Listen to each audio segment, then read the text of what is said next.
So how did the homework go last week? Very interesting. Illuminating.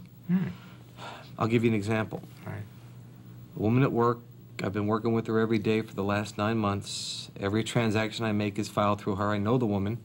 She comes in one morning, and I'm so into identifying feelings that I identify on her hurt, sadness, pain.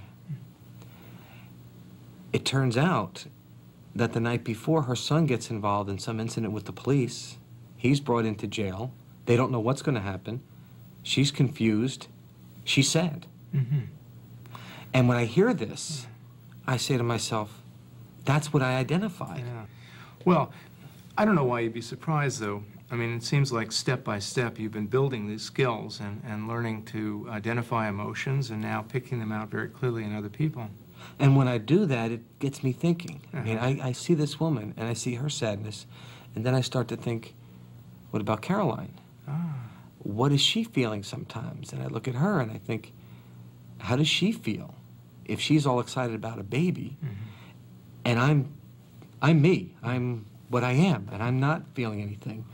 Therefore, what can I identify in Caroline that she's going through that maybe I've been missing? So it's kind of like once you start looking for things, you find some things, and you're starting to learn some things, and this is all starting to make a lot more sense to you. Yes. Yeah. It kind of made me think of something that happened to me. This is years ago. I'm going back, college. But I had a sweetheart, love, whatever, in college. And I mean, I fell for her. I was flat out crazy about her. And I pursued her. As far as I know what love meant then, I loved this woman.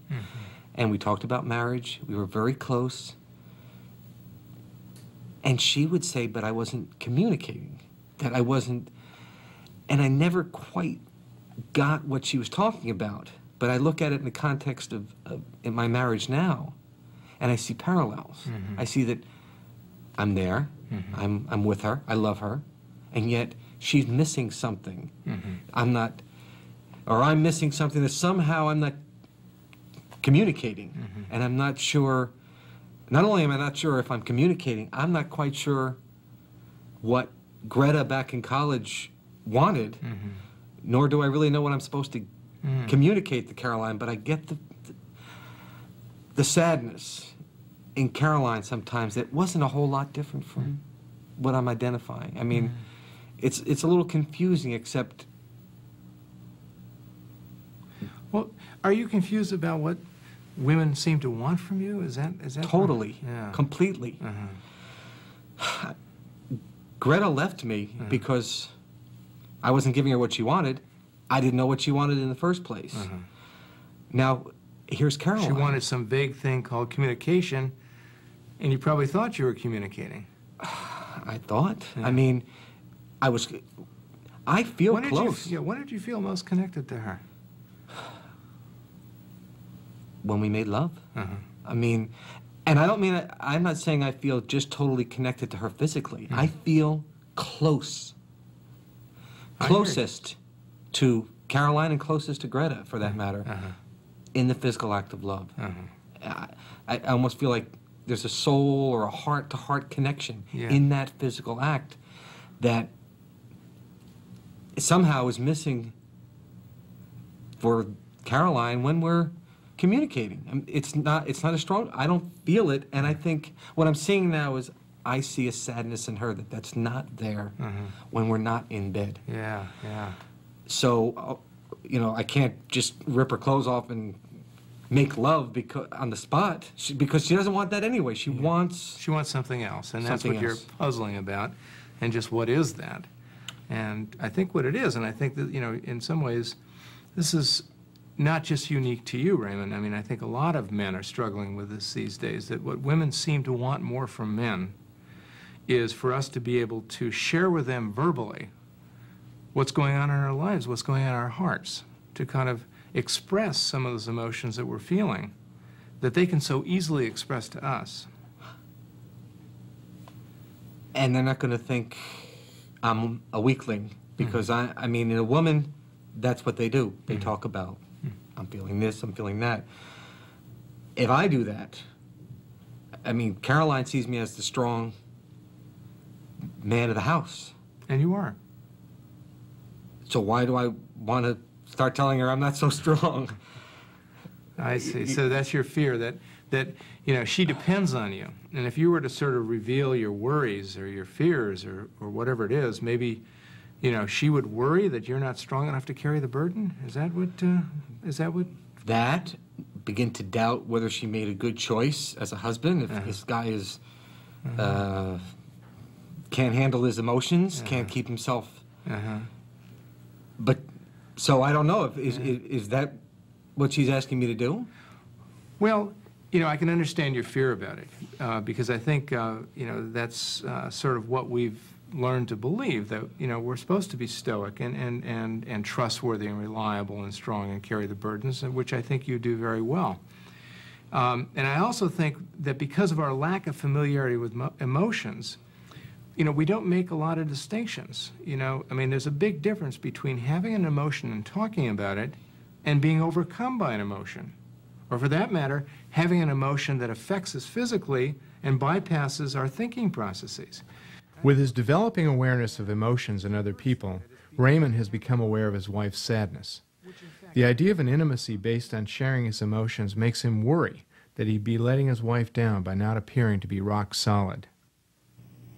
So I'm not losing her respect. From your perspective, I might be gaining her respect by doing that. I haven't met your wife, but from what you've said and what from, you know, I hear from, you know, dozens of other men talking about their wives, is that this is really what women want more from men today, to be able to be soulmates, you know, to be able to share on that level of deep emotional communication, and not just in bed.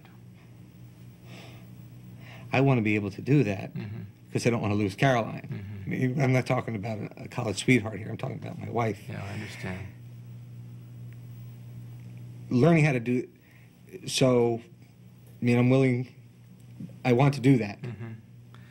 Well, you're already taking a number of steps along that line. I mean, your ability to empathize with your fellow employee and to see her sadness so clearly and is a very significant step in that direction.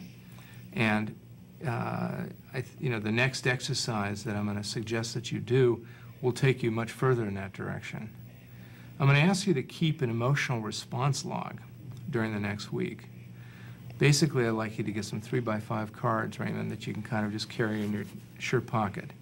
And whenever you feel either an emotion or, you know, a bodily state that you know is kind of connected to an emotion, a headache, a tension, a twinge in your stomach, or pressure, then try to, you know, pick it out a little bit more. You know, jot down whatever it is that you're aware of, then go through the exercise of figuring out who is doing what to whom right now, and how does that affect you, and then go back over your vocabulary list and try to find the word or words that seem to match that, or any other word that might have occurred to you that might, in fact, not even be on your list yet. All right, so essentially I'm identifying in myself what I've been identifying in other people. I tell you, when I'm feeling upset, the last thing I want to do is think about it. I want to get through it. I want to get on with things. I understand, you know, what you're saying. To a lot of us, when we're feeling upset, the last thing we want to do is dwell on it. But by sort of running away from that feeling, we're actually allowing it to sort of take place elsewhere in our body, elsewhere in our psyches. When you have a strong emotion, you have a strong emotion. And there's much more value in trying to verbalize, put that emotion into words, than there is in allowing it just simply to take its course. This begins the third step of the psychoeducational program. I first provide didactic instruction on emotion and the differences between letting an emotion overtake us, letting it go underground, or having it and being able to experience and talk about it. The experiential part takes place through a homework assignment, which will require that Raymond wrestle with the process of putting his own emotions into words. Well, you know, you probably have this experience. I don't know, a lot of men do. that they have the experience that their wives tell them they know what they're feeling before Oh, they... yeah. Yeah. Yeah. Because there are three parts to any emotion. There's the bodily sensation, there's the awareness in mind, and then there's the play on your face, as you saw with your coworker. Yeah. And very often when you're having a strong emotion, it's playing on your face and your facial expression. Your wife can see it. She can read it. And maybe you're feeling it in your body, but it's not in your awareness. So what we're trying to do is build those linkages so you now can have it in your awareness.